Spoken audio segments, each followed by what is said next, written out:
Welcome to Women Don't Do That, where we empower you with inspiration, knowledge, and skills to redefine your boundaries and unleash your potential. I'm Stephanie Minton, founder and CEO of Beacon North Strategies and your guide. Small town girl turned CEO while navigating career, motherhood, ADHD, and chronic migraines. Our conversations range from interviews with visionary women to solo episodes filled with actionable insights. We are your hub for turning what ifs into let's go. Are you ready to redefine your possible? Let's get started.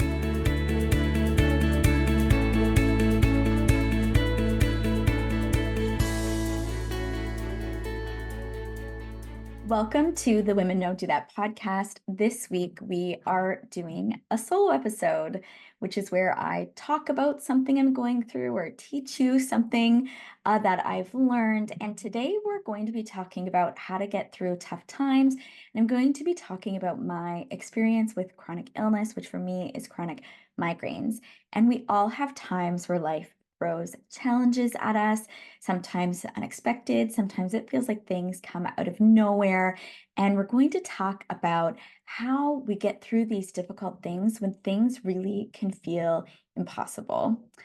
Today, we're going to talk about how I manage to adapt and push through and sometimes rest while running a business and trying to show up at life. For those who have been listeners for a long time, you'll know I'm an entrepreneur. I own a public affairs company called Beacon North Strategies, and I run 4 different brands. And I also am a wife and a busy mom with 2 teenagers. And so life is very busy. But really, this context comes from something that happened to me recently, which is that I get a few migraines a month typically. However, I had about a week where I had migraines every day, then a few days break, and then 3 more days of migraines. So this is the experience that I'm coming off of in terms of when we're thinking about what could we talk about for a solo podcast episode. And because migraines are more experienced by women, which we'll talk more about, I wanted to share about my experience and how I get through some of those difficult times. There were days in those last couple of weeks where I was incapacitated and in excruciating pain. And really, all of I could do was lay in my bed and wait for the passage of time to hope that it would go away, because there's no silver bullet with migraines. We don't know a lot about them. And so there's a lot of suffering when you are working through them. If you're dealing with a chronic illness, there could be unexpected challenges or just really tough seasons of life. And I hope that this episode gives you practical strategies and encouragement and a reminder that you are not alone. We're going to talk about resilience, mind shifts, and what it takes to move forward, even though you really don't feel like you can. And so, of course, if you're a longtime listener, you've heard me talk about being a migraine sufferer. It is estimated that 12% of Canadians, so 4.5 million people of the general population, 1 to 2%, live with chronic migraines. So that's 14 or more migraine attacks a month. When I was diagnosed with migraine, I was having them every single day. To give you a context of what life with migraine can look like. 1 in 4 households has someone who is affected by migraines. They can affect people of all ages, genders, races. It is worldwide. Migraine is 3 times more likely to affect women than men. They affect approximately 30% of women over their lifetime, approximately 10% of children, and approximately 8% of men. So now that we've gone through what are some of the statistics, I want to talk a little bit about when I was diagnosed. And I think I had mentioned to you about this time previously. And if you're a longtime listener of the podcast, we used to do a lot more reflection shows and solo episodes. And you would have heard me walk through this experience with you. I was really sick for a while. We didn't know why. I had to take time off work. Eventually, I was diagnosed with chronic migraine and treated. And then the challenge is figuring out what works, which can take months. And some people never really get it figured out. It was a really dark time for me. I love to work and do all the things, and I really wasn't able to. I was quite ill. Part of it was during COVID, and I remember at the time my kids were pretty young, kind of not toddlers, but young children, and them having to take care of me a little bit, actually. Well, my husband, who was, I forget the language we used during COVID, but like a critical worker, had to be at work. So it was a really dark time of just a lot of guilt, a lot of feeling ill, of course, physically, and then also just the mental turmoil that happens. I won't go through all the symptoms of migraine, but of course, it can be everything from, pounding migraines and pain in your head, excruciating pain. You can't have lightness. Sometimes you throw up. Sometimes you're nauseous. I am often nauseous. Sometimes you have inability to concentrate. Other people have all kinds of other symptoms. The symptoms really vary with migraine. And one of the things that can be really challenging about it is that there's no one size fits all situation with migraines. And so, some people will say that they swear by putting their feet in hot water or drinking Diet Coke, but that kind of thing might work for somebody, but not work for someone else. So let's talk about the reality of living with migraines. It can be a really lonely disease. There's no universal treatment or cure. So everyone has different triggers, different symptoms, and different pain levels. So you can sympathize with other people, but first of all, if you don't have them, you don't know what it's like to have them, just like I don't know what it's like to go through what some other people do in their life. And then I think the other thing is, because our experiences with migraine are so different, that it's also hard to sympathize because it's not, no two treatments are similar or are the same. And the symptoms or the triggers for people can be very different. Um, so parking that conversation aside for a second, the goal with migraine isn't elimination, it's reduction. So there is no cure for migraines. If you have only a few a month, that's considered success. So that was really hard for me to accept is once I started to have less of them through treatment, that, you know, it's not that your life will ever go back to it was before you were diagnosed with migraine.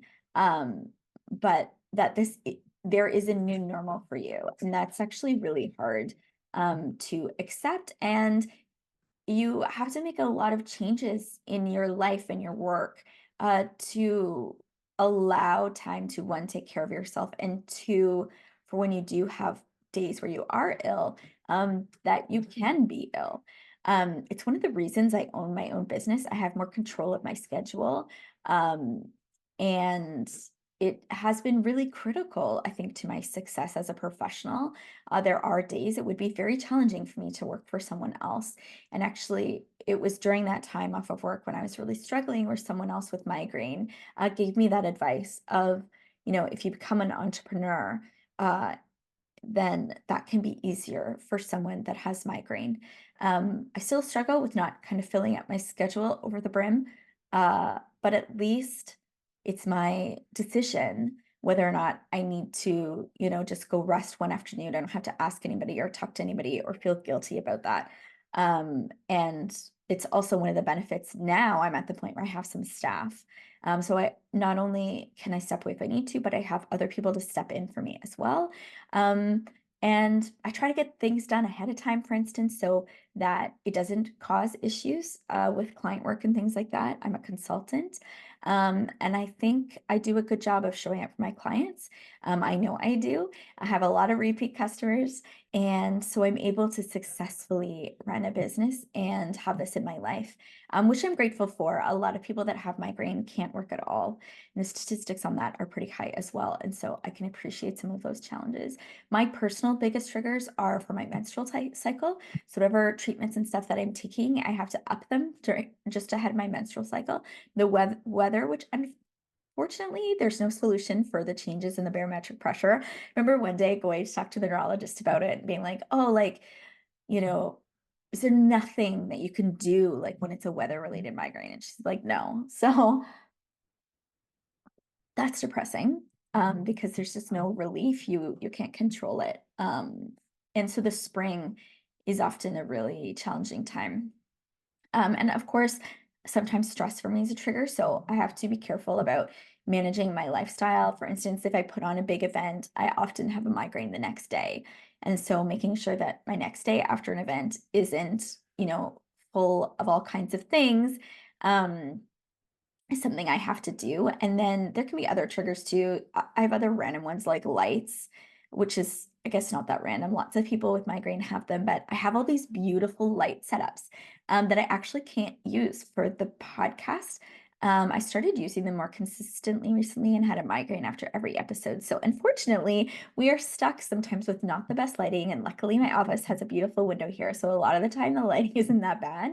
But yeah, the lighting issue for migraines is a challenge for me. So, what is it really like for somebody to live with migraines? And we're going to talk more soon about how I work through those things. What it looks like for me is that, first of all, I get Botox for migraines. I know that sounds super fun. However, I get 31 to 39-ish needles in my head, my shoulders, and my neck. Surprisingly, I don't know why, but when I first started getting them, it didn't really hurt that much. I have very high pain tolerance, and now I actually find it hurts quite a bit. So it's no fun. I get that every 3 months. And so that's a really big reminder for me about sometimes I forget how much work it is that you have to put in just to like be healthy-ish. I take pills before bed every night. I take pills in the morning. I also take meds around dinner time. I also take extra meds during my period. And I also take emergency meds when a migraine comes on. And so those are just some of the things that I have to do to have some kind of balance in my life with migraine and not have them every day. And so sometimes I just feel like my body's doing a lot of work. I think one of the most challenging things is that the emergency medication I have, which isn't always effective, but sometimes is like as soon as you start to feel migraine coming on, you take it. Is that I'm only allowed 2 of those a week. And so if you have really bad migraines other days, like Tylenol and Advil, at least for me, just doesn't cut it. And so there's nothing you can really do about it except for wait for the pain to kind of carry itself out. Um, and that's awful. You're just laying there in excruciating pain. For me, I'm often laying there with noise canceling headphones, earplugs, the, blackout curtains on, ice on my head and neck, sometimes an eye mask, and sometimes a phone that I'm sometimes watching and water. And the phone situation obviously is not great, but I can't read when I have a migraine. And sometimes I'll listen to podcasts. Sometimes I'll watch not too much social media because I find the scrolling is a trigger and the lights and movement. But sometimes TV shows more for the distraction, even though like it is kind of a trigger in and of itself, the distraction is really important because otherwise you just think about the pain that you're in. And so that's not a good time. So sometimes I can work through it. Sometimes, when I had the migraine a couple weeks ago, the one that was 3 days, I was able to like keep the lights low in my office. Like I turned the light off for most of the day. I tried not to have too much loud noise. If I was in the car with people, we kept the noise down, that kind of thing. I still have to work. So trying to work through it. But the last day that I had the migraine, my body had just decided that it had had enough and it couldn't do this anymore.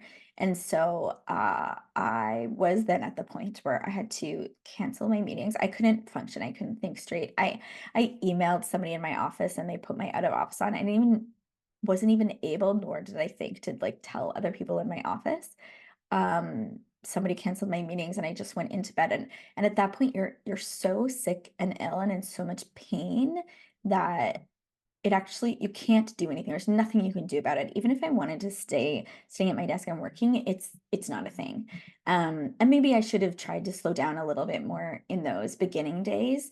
But I think it's also a challenge because if you gave into not feeling well, you could spend most of your life in bed, at least, for me as someone with chronic migraines. Um, Yeah, and I think one of the most challenging things for me, and maybe it's something I need to do a little bit more therapy on, is that feel like the moment I get a migraine, especially those ones that last multiple days or the ones that are extremely painful, is that I go to a very dark place mentally. And that's really hard. And that's where like a lot of the self-talk um has to be brought into it to kind of keep me going. Um, so here are some of the things that have helped me. I remind myself that the bad days don't last forever. So I could be in excruciating pain, but that kind of pain may only last for a day or two. And it's so funny because you always just feel, I always do when I'm, quote unquote, the migraine is over, you feel like $1,000,000. You're kind of catching up with everything that you couldn't do, which is also really hard because you're laying in bed thinking about all the work that you have to do and the laundry you have to do and all these things. And I just kind of try to remind myself there's literally nothing I can do about it right now. I'll have lots of time to do it when I feel better. And at this moment, I'm not well enough to do it. And I'm so unwell that I almost can't worry about doing it because I just physically can't. Um, and so I just keep kind of repeating to myself, like, it will get better. I'm going to feel so much better soon. This will be over soon. And focusing on what I can control. I can try to control my schedule. I can try to take my medication. Like, those are the things that I can control.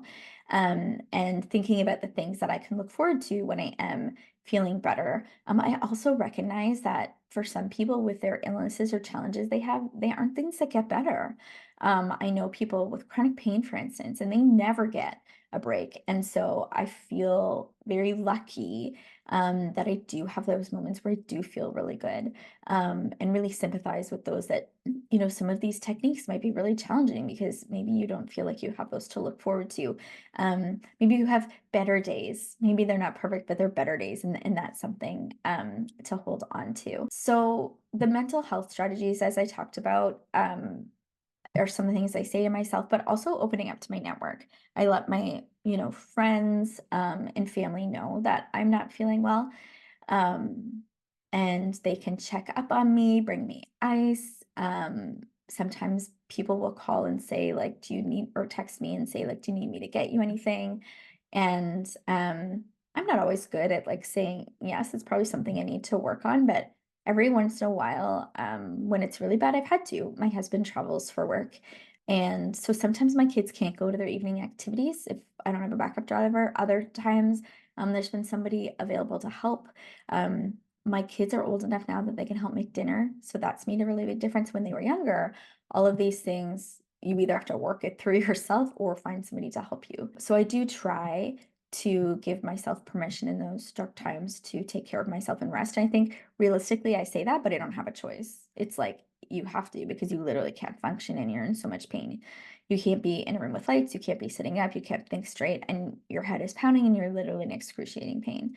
I'm saying this as someone who broke their foot in multiple places and never cried. So I feel like I have high pain tolerance. I think I talk about the fact that it's dark and hard, and my friends know that. Um, and I just try to push through every minute and try to sleep and just wait for that time when I can move again. And I do think it's important for me to keep trying to move forward, to keep working through this, to do the work, to continue to try to get better, and to at least try to keep myself at the best place I can be given the circumstances that I have in my health, and to just have that resiliency to keep going and to push through the days where you don't feel too bad. Um, be, while also listening to your body. Like that's the challenge, right? So I want you to know that whatever you're going through, I hope you take away that you're not alone going through challenging things. A lot of us do. You don't have to be perfect to keep going.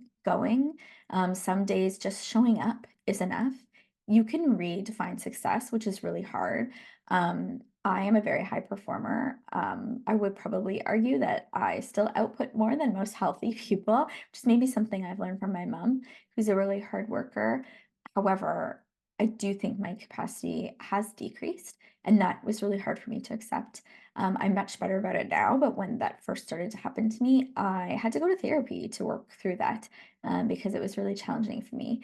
And to try to give yourself permission to rest, it's really not weakness, and it will help sustain you over the longer term, even though it's hard and something that I'm continuing to work on. And again, that those days, um, don't last forever. I also have a really good episode about migraine.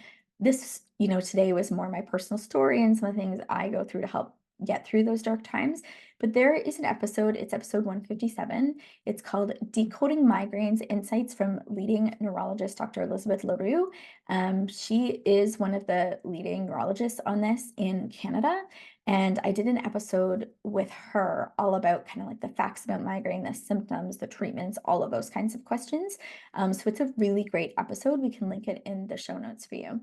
Thank you for being here. I hope that you feel seen if you're someone who is going through a really challenging time, and that maybe some of the things that I shared will help you know that you're not alone and maybe help you through some of your dark times.